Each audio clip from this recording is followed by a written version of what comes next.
Used quite a lot of different techniques during the rehearsals and the development of Alone. Initially, we wanted to think about physical theatre, so we started off with some etudes, particularly some that had come from Frantic Assembly. Stacey, one of the performers, had done quite a lot of work with Frantic Assembly in the UK, and so we started off with some etudes. Xavier also ran a few exercises, viewpoints exercises, where people were able to start to explore the space. I suppose the early parts of the process, we were really trying to ensure that there was a strong trust that was developed, as well as a strong language. I was also interested in verbatim theatre. I think that I've got a bit of a background in doing some research and using research as the basis of creative work. And so I was interested in us using stories from people that we knew. So all of us went off into our little groups, into our communities, and we asked a variety of people some questions. They were all the same questions, so we wanted to sort of see what people would say in response to the same set of questions. Being part of Alone has been an awesome experience because we're not only using a style of theatre that's relatively rare in Australia, doing lots of physical theatre. It's been such a cool experience talking to people about loneliness and social isolation. In the original development, we interviewed people we knew from our community to build the text about experiences of loneliness and social isolation, and it was sort of our practice of starting the conversations around these topics that seem taboo to talk about, where our goal for the show is to start conversations about feeling lonely, because statistics show that so many people feel like feeling lonely is a personal failure, or that they'd be shunned or ostracized for feeling lonely, which is such a shame and a horrible cycle. In addition to hearing those stories, actually one of the things that we did with those stories was we transcribed them and we read through them we did table reads of that sort of stuff. And we would pick out the bits that were unique. We'd also pick out bits that we felt were connected, across a few different stories, so we could start to see a bit of a pattern there. It sounds a bit kind of scientific and methodical, but in a way what we were really wanting to do was say things in the piece that could be relatable, that other people would find relatable, that we related to actually too. So we used some research. We also used, so we did our own research. We did primary research. We also did some research, academic research, and we looked at other kind of research that was available to us through different texts and different media.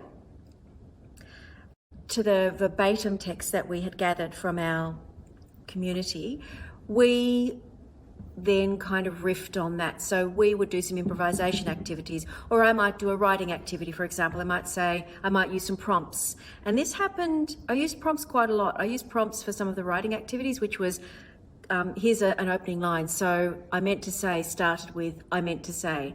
And we all, and I did these activities too, we all wrote down the things that we perhaps hadn't said, that we might have felt some regret about never saying, that we had thought but hadn't expressed. And so that was the beginning point of I meant to say. But even for a lot of the physical stuff, when we were wanting to think about the emotional terrain we were covering, I would throw out some words, and both the dancer, the actor dancers, the movers, as well as Sheshton, our musician, would respond to those prompts.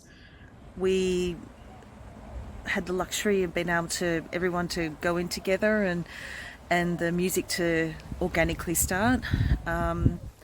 Anytime I work on a production, I usually start with what I call an anthem, and that is usually something that runs through. So if you want to listen to the score and see if you can pick out the bits that are interlinking, it's actually, I like to work so you have a central core, and then that gets deconstructed through the entire piece.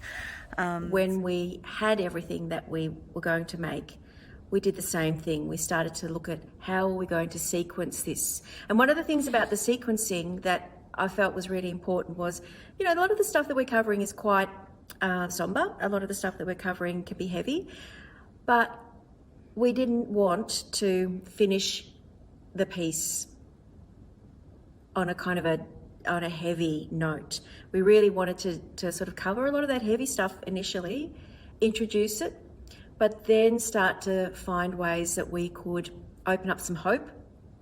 So I suppose the process was very much about brainstorming initially, moving through the stages of rehearsal, improvisation, a lot of improvisation, certainly scripting, and then editing the work. We also adapted the work. We had quite a lot of test audiences. We had a lot of showings, what were called showings, and we had those for a variety of reasons. But one of the things that we invited and welcomed when we were doing these showings was audience responses. So we wanted to hear what people had to say in response to the issue, but we also wanted to hear what people had to say in response to the shape of the work and which parts of it spoke to them. And we've had quite a few performances now. So we took the show to Edinburgh in August of 2023, which was such a fabulous experience for us all. We had such a lovely time.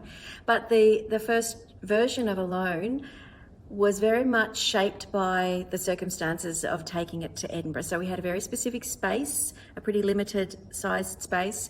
We had pretty limited technology. We also had to bump in and bump out in like a 5-minute period, as well as get the audience in. So, and it had to be sub 60 minutes. So there were a lot of constraints that shaped the first version of Alone. And then this second iteration of it, we've been really conscious that a lot of those shackles are off, and we've been able to expand it. We've expanded the number of people who are performing in it. So we've got an additional actor and performer, actor mover. We have added in some additional material, and we've also added in some set. So we've expanded it. So there's quite a lot of change that's happened from the very beginning. When it started with an idea, it started with one word: shall we think about loneliness? Is that something that we're interested in exploring? And that was it. And from that one word, that one idea, we've now got this piece, which is pretty developed. We've kind of worked it in, and we feel pretty proud of the work that we've created.